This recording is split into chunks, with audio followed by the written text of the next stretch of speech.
David Grusch is only the beginning.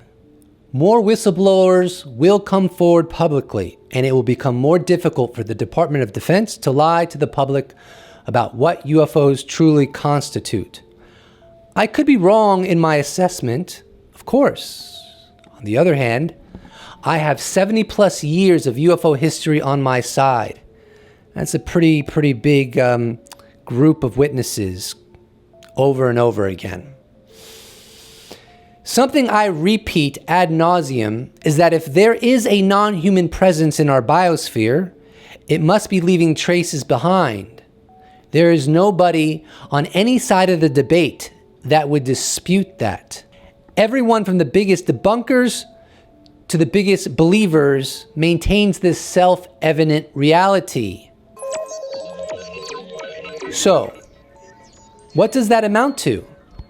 It means that if smoking gun evidence of UFOs constituting non-human intelligence ever emerges, that will prove that traces of this presence have been left behind. And it will prove something else as well. That is, ufology is basically the study of these very traces. Now, obviously, this shouldn't get conflated with saying that all of ufology is accurate or true. No, of course not. It just means some. Some of ufology literally constitutes some of the traces the phenomena has left behind over the decades. A good example of that would be studying the various indications that the US government has been covering this topic up for decades. Here's a tweet of mine that demonstrates that. Nobody from any side of the debate would claim that the US government could cover up UFOs without leaving traces of it doing so over 70 plus years. Reflect on that when the cover-up finally ends and understand why people saw it the way they did. I will go so far to say that if we ever do get smoking gun evidence, then this will explain why books like UFOs, A Scientist Explains What We Know and Don't Know by Robert Powell exists.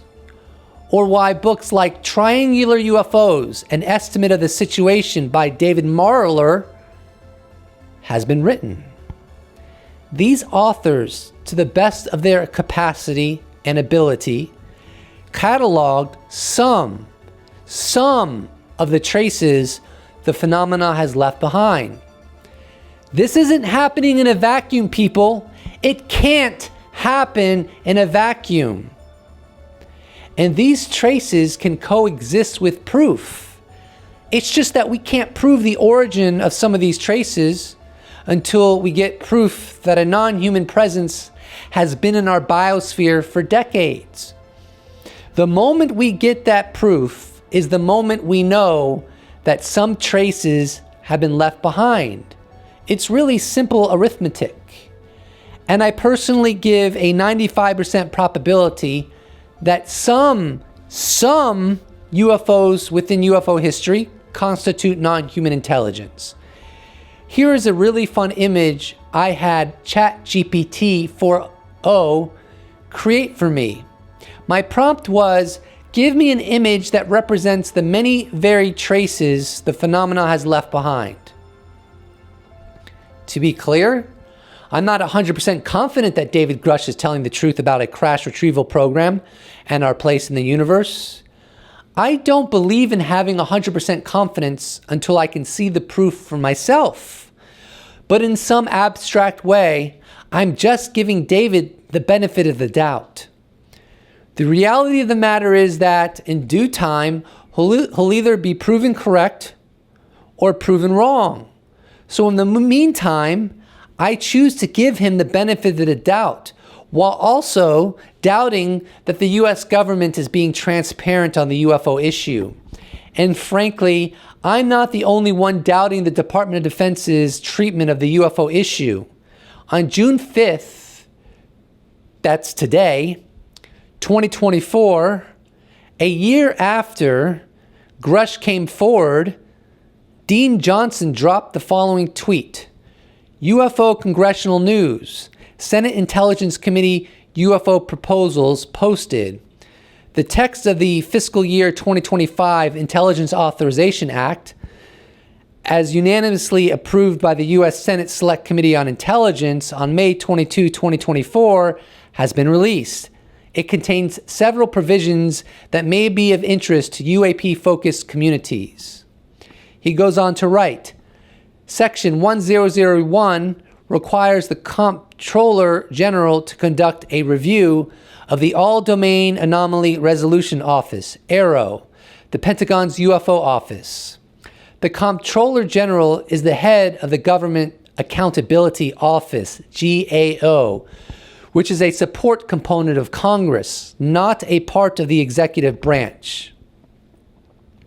This development is highly significant for several reasons. The requirement for the Comptroller General to conduct a review of the All-Domain Anomaly Resolution Office, AARO, indicates a push for greater oversight and accountability. By involving the Government Accountability Office, GAO, which operates independently from the executive branch, Congress is ensuring an unbiased and thorough examination of AARO's operations and compliance with its mandates.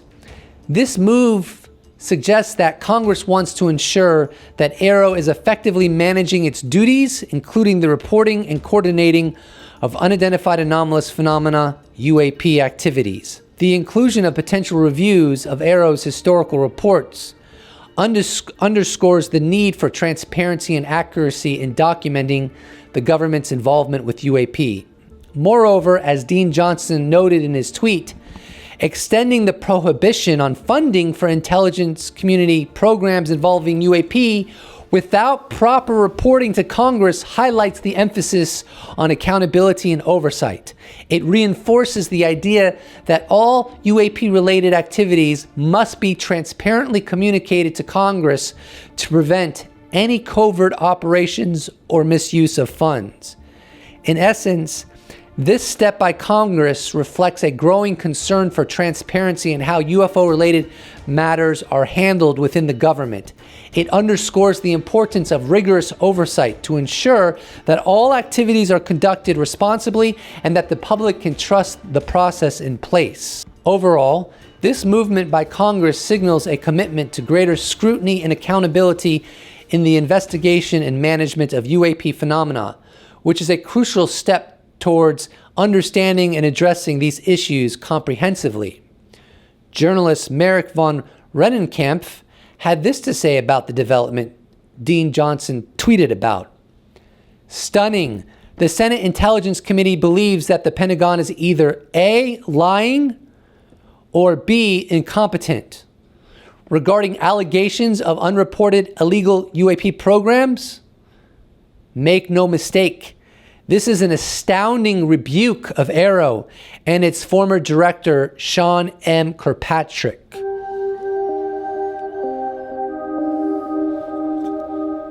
An article dropped in Liberation Times today titled Senate Targets Pentagon's UFO Office for Accountability Review. Included in it is a brand new Lue Elizondo quote, so let's dig right in. The potential review, if incorporated into the finalized version agreed between the Senate and House, follows the release of an error-ridden historical UAP report by the AARO, which overlooked serious whistleblower complaints about alleged illegal UAP programs involving the retrieval and reverse engineering of craft of unknown and non-human origin. Welcoming the news, Lue Elizondo, former director of the Pentagon's UAP program, the Advanced Aerospace Threat Identification Program, told Liberation Times. The GAO is an organization created to ensure government entities perform their work in accordance with their mission and under proper oversight from Congress. I am grateful that the new language includes this measure, given the recent history of poor performance by AARO's former leadership. I believe Congress, like many others, is waking up to the fact that there has been a long-running campaign to obfuscate the truth from America and its citizens. Here's another interesting citation from the article. Ironically, in 2022, the historical report proposal, initially approved by the two intelligence committees, mandated that the GAO would conduct the review and draft the historical report. However, in the final bill, the responsibility for conducting the historical study and producing the report was transferred to the All-Domain Anomaly Resolution Office, AARO. Liberation Times understands that this change was requested by AARO leadership. If that change was requested by AARO leadership, amazingly, that makes me trust AARO even less than I already did, which I didn't know was possible. Because as I outlined in the video where I critiqued the former head of AARO, Dr. Sean Kirkpatrick, I conveyed that they didn't even go over the historical record in terms of allegations of obfuscation and portraying classified information on UAP incorrectly and all that.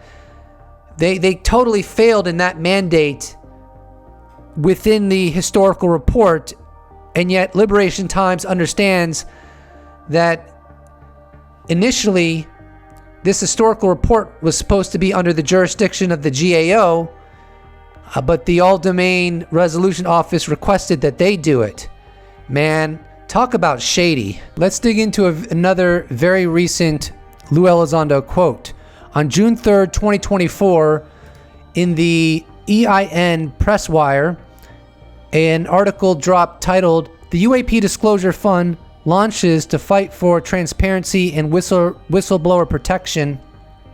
And the quote in the article from Lue Elizondo is, "Never has there been a time in our human history where American politics and even the world agree that the time is right for full UAP transparency and disclosure." So I don't want to cover much more because I want to get this video up on June 5th, 2024 as a symbol of my appreciation to David Grusch. He came forward exactly a year ago.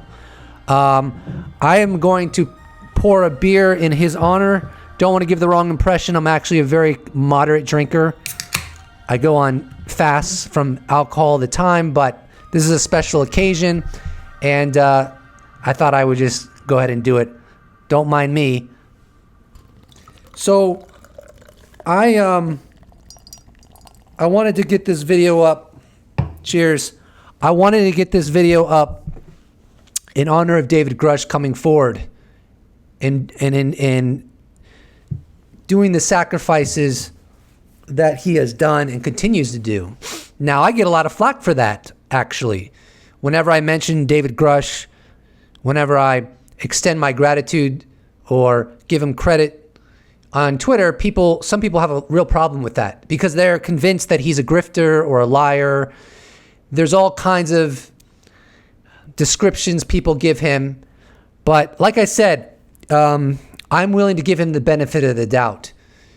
I'm willing to give UFO history the benefit of the doubt, to be quite frank. I'm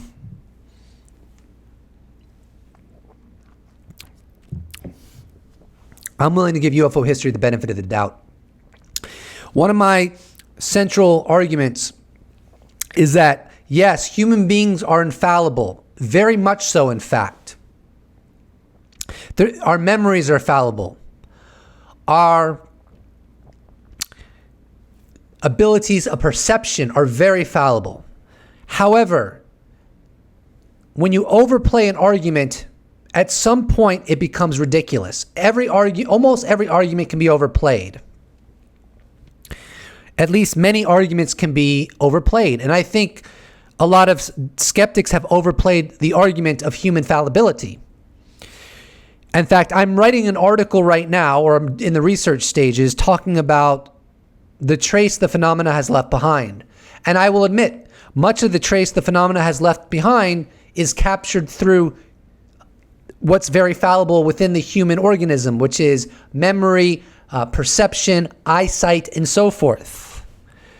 But this fallibility is not an endless resource. It doesn't go on forever and ever. There are limitations to it, actually. I'll give you one example. Just one example out of a myriad of examples. So when we talk about UFO evidence, we talk about the preponderance of evidence. We don't talk about one little thing that seals the deal. We talk about many different examples from disparate people, disparate locations, and patterns emerging simultaneously. And so it gives credence to the perspective that some of it might be true. Now, in Robert Powell's book, UFOs, I forget the exact title, something like talking about what scientists know and don't know.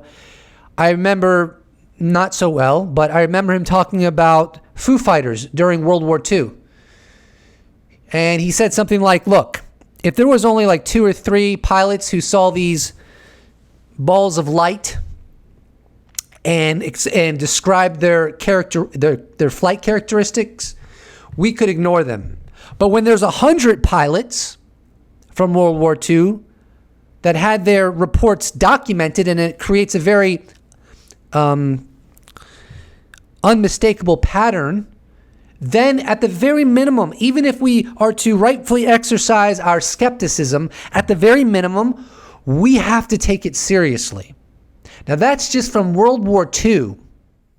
I took the liberty to get the exact quote because I prefer not to paraphrase like that. Here it is from Robert Powell's book. The modern UFO era began during the Second World War. The modern era did not begin with 1 or 2 sightings of an unexplained object in the sky. It began with many sightings from reliable American, British, and German pilots during the years 1942 to 1945. There are over 100 documented cases of objects that the pilots called Foo Fighters. So I don't know if it was exactly 100 pilots or just 100 documented cases, but the point still stands. So many cases were documented that we have to take a serious look. And now let's continue the video. Fast forward decade after decade after decade, and the patterns just keep emerging and solidifying. I'll share some off the top of my head as quickly as I can.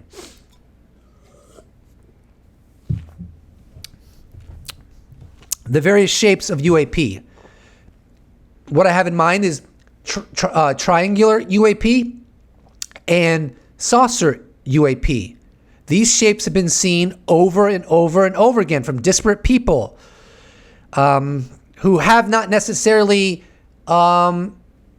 entrenched themselves in UFO lore prior to seeing these objects, especially when we concentrate on when they saw these objects. The concentration of sightings by nuclear installations. Another pattern that has been replicated many, many times is aircraft getting close to the objects and somehow their system, like I forget what it's called, avionics, I think, malfunctions. Another pattern that has emerged over and over again throughout UFO history is when cars get close to these objects, their engines go off or something malfunctions in their car. So there's something going on with the technologies that encompass UAP that are impacting planes, impacting cars. And you have people have experienced missing time, which may also be attributed to the technologies. We have disparate sources talking about missing time in regards to UAP. In addition to that, we have a very well-documented, indisputable record of people getting threatened from coming forward about UAP. From David Grusch to Lue Elizondo to Robert Hastings and Bob Jacobs. The list is innumerable. You hear over and over again people that have been, like in the military, they've experienced a UAP and then they're later told, this didn't happen, you didn't experience this.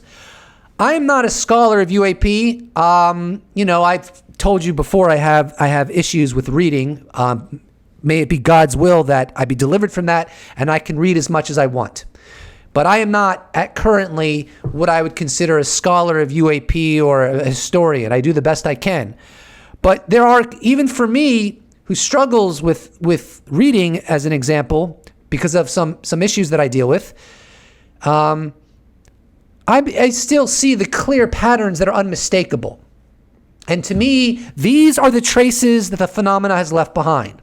And a day is coming, in my opinion, when we will get smoking gun evidence of UFOs, and we will get people like in the U.S. government, generals, whoever, whistleblowers, maybe even the president of the United States, when it finally comes out in an official manner, and they will talk about what they know about UAP. And you know what my prediction is? They're going to tell you stuff that has been documented for 70 plus years. They're going to tell you stuff that encompasses the pattern of UAP. Because if there is a phenomena here, and it's been here for decades, it's leaving behind a trace. You know what that trace is? The patterns that have emerged that give credence to the idea that there's something here. Why is the smoking gun evidence only within the confines of the governments of the world? I don't know. We can speculate all day. I think that they're doing it intentionally. I mean, we just got ChatGPT, and look how sophisticated that is. They may have had ChatGPT for 50,000 years. Their signal, I think it's signal management, it's called, is probably beyond our comprehension. Their ability to control what gets collected, how it gets collected, how it gets observed is probably beyond what we can currently even perceive. It's a profound mystery. And so I guess I will end this portion of the video, because I got a little more to go, with, look, maybe the cynics are right. Maybe David Grusch is a grifter, or he's not very discerning or gullible, but also maybe he's telling the truth. And if he is telling the truth, nobody is rationally going to be able to say that he did not do the right thing. I'm just saying, I'm giving him the benefit of the doubt now. I support David Grusch, and this video is dedicated to David Grusch. May we have UFO transparency speedily in our time. Amen. On May 21st, former Colonel Carl Nell was interviewed at the SALT Eye Connection Conference, New York City. And in this short segment, he goes into one of the paramount reasons we need UFO transparency collectively. Okay, so what you're saying is that you have absolute conviction that a higher form of non-human intelligence has visited this planet, that there are factions within our own government that know about this, yet we still don't have a plan, and they may represent a security issue. This may pose a threat to humans, yet you still believe that we should disclose. Is that right? Correct, right. So there's really three reasons that trump all those others. And those others are basically valid, like I said. So the first issue is the moral right. The government exists for and by the people. And so the nature of reality is fundamentally not government information. People have a right to know the world in which we live, and the pursuit of happiness requires that knowledge. So that was pretty profound. One of the things that former Colonel Carl Nell said in that segment is, people have a right to know the world in which we live, and the pursuit of happiness requires that knowledge. I think it fundamentally does require that knowledge. Because obviously, if we were to learn that there are other species in our biosphere, that would create a whole new lens for which we see everything else. Very few things could remain safely intact after that kind of revelation. You're not just dealing with non-human higher intelligence, but you're dealing with technologies that are so wildly beyond ours. And with that, many questions emerge. For example, are our religions influenced intentionally by these non-human intelligences? Now, that may sound ridiculous or far-fetched or fanciful, but is it any more ridiculous, far-fetched, or fanciful than non-human intelligences being in our biosphere and intentionally evading detection that allows for smoking gun evidence for the world while simultaneously allowing human governments to attain that smoking gun evidence. Now, some would argue that this is merely happenstance and the non-human intelligences are not creating or influencing a scenario just like this intentionally, but I lean heavily on the idea that they're very intentional in the way they engage our species. And a metaphor could be the North Sentinel Island, part of the Andaman Islands in India's Bay of Bengal. This is a protected area that's been off limits to outsiders since 1956. The Indian government declared the island a tribal reserve and prohibits travel within 3 nautical miles of it. The government also maintains an armed patrol in the surrounding waters, and photography is not allowed. Now, of course, in the North Sentinel Island lives natives who have never really been in touch with modern man. And the Indian government goes out of its way to assure that that persists. Now, this would be a very rudimentary way to engage a species. In this case, our own species, the human species. We engage these natives in just this way. They know nothing about us. They just know that we exist and they want nothing to do with us. What if these non-human intelligences are engaging us in a similar sense, but with technologies that are way, way more advanced? So our technology is doing an armed patrol that prevents anybody from getting on that island to ensure that the natives of the Sentinel Island are left undisturbed. But these non-human higher intelligences may be using technologies where they're simply manipulating our society as a whole because they can. And they can, and therefore, and they also desire. So from my perspective, the reason that governments have the smoking gun evidence and we collectively don't is because they've manufactured that. Maybe, for example, when they started crashing or landing, or governments started to find them through excavations, this was implemented in a very specific way where they knew it would be governments that would get their hands on these materials and these technologies and not society. And that this would spark a huge overreaction because of the national security implications of having literal alien technologies that if you can ultimately reverse engineer, you can rule the world. So from my perspective, we are being played. Maybe it's for our good.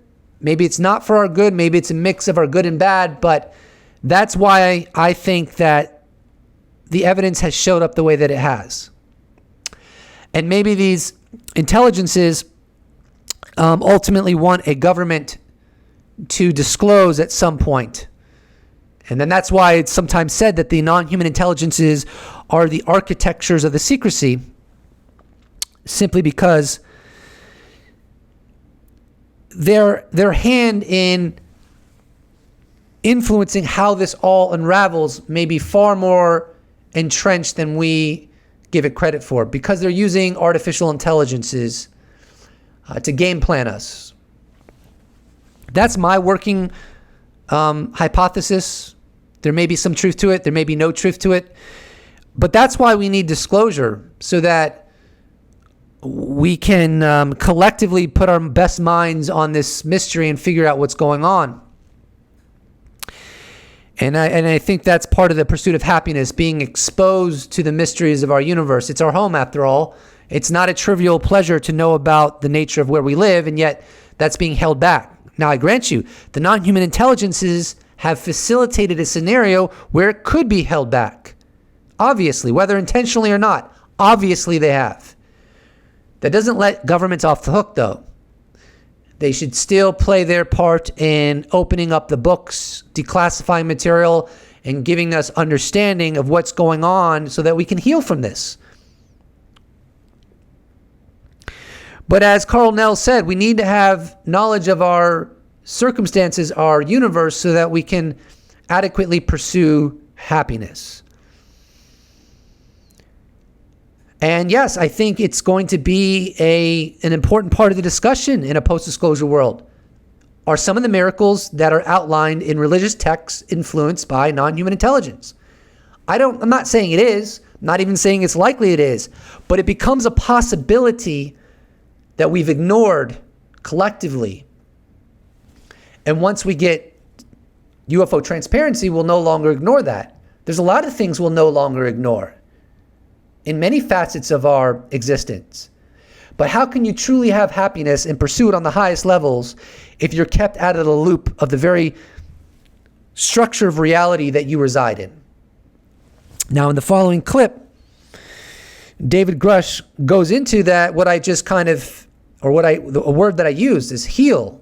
He goes into the healing that needs to take place. This is why UFO transparency is so critical. We cannot have healing from all these lies unless we get transparency, unless we right the wrongs that have been orchestrated upon billions of humans for many, many decades. Let's play that clip. It's time to reconcile this. We need to heal from this. We need to disclose the basics, the fact that we're not alone. We've recovered material and we've recovered the occupants. And beyond that, the president can decide what should be disclosed. It's above my pay grade. I'm going to close with sharing a tweet that I published today. I write essays on Twitter maybe almost every day, maybe every day. Writing is a passion of mine. I really enjoy stringing sentences together. And I think this essay expands upon what David Grusch is saying here, that we need to reconcile this, we need to heal from this. I think I speak to some of that healing that we need to experience. I published this essay on June 5th, 2024, which is today. A year ago today, David Grusch bravely stepped forward to reveal that we're being deceived about UFOs. This cover-up is 70-plus years. This cover-up is a 70-plus year injustice against humanity. While UFO transparency is certainly not our most pressing concern, it can significantly contribute to resolving our critical issues by helping us all grow up, both spiritually and psychologically. Without people like David Grusch and dedicated UFO researchers over the decades, this cover-up would persist indefinitely. It's not something that resolves itself. Unfortunately, it requires people willing to sacrifice greatly to challenge the status quo. We've never had more momentum. The next round of UFO legislation must pass largely intact. We must see to it that it does, so that we can evolve. Having a limited purview of reality limits us on the deepest levels. It would be like seeing in black and white and never knowing color is possible. How many books, movies, and poems would never have come into reality if we only saw in shades of gray? And this doesn't even scratch the surface of the impact UFO transparency would have on science and improving the quality of life for everyone on our planet. Enough already. So to me, that really gets to the reconciliation and the healing that David Grusch spoke about. Part of the healing is unleashing the human spirit, expanding our minds, returning the opportunities to us that were taken away via an artificial structure of secrecy that pulled the wool over our eyes, preventing us from seeing the true nature of our reality. That's why I often refer to the cover-up as the Matrix. And I also think this essay speaks to what Carl Nell said, the pursuit of happiness. If you're not painting with a full palette, how can you be fully and completely happy, or at least how can you reach your full potential? Even if we're not to say you could be fully and completely happy without it, how can you reach your full potential when something this intrinsic to our reality has been kept from us? I'm not sure that you can, frankly. Wow, this video went longer than I intended. I am publishing it today. It's 8:04 p.m. It's probably not good for the algorithm to publish so late, but it feels good to dedicate a video to David Grusch and to publish it on June 5th, exactly a year from when he came forward.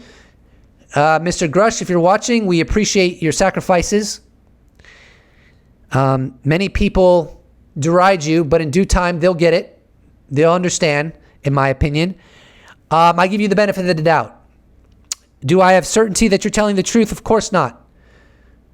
But UFO history, to me, is very compelling when you look at it holistically and with nuance. It does give credence to the idea that something's here. And so it's very plausible, Mr. Grusch, that you are a part of that equation. And when this all comes out, people will certainly, if they have any clarity, will be extremely grateful that you chose to come forward, even at great risk to yourself in multiple ways. Thank you. We appreciate it. It was the right thing to do. And I think you coming out when you did is extremely significant. Yes, the cover-up would inevitably end, but we've lost so much already. We don't need to add to that deficiency that's already been racked up. So thank you for coming out when you did. Thank you very much. I appreciate it, and so many people appreciate it, and we support you. You're doing what you believe you have to based upon what you've witnessed. Thank you, thank you, thank you. And with that, we'll stop.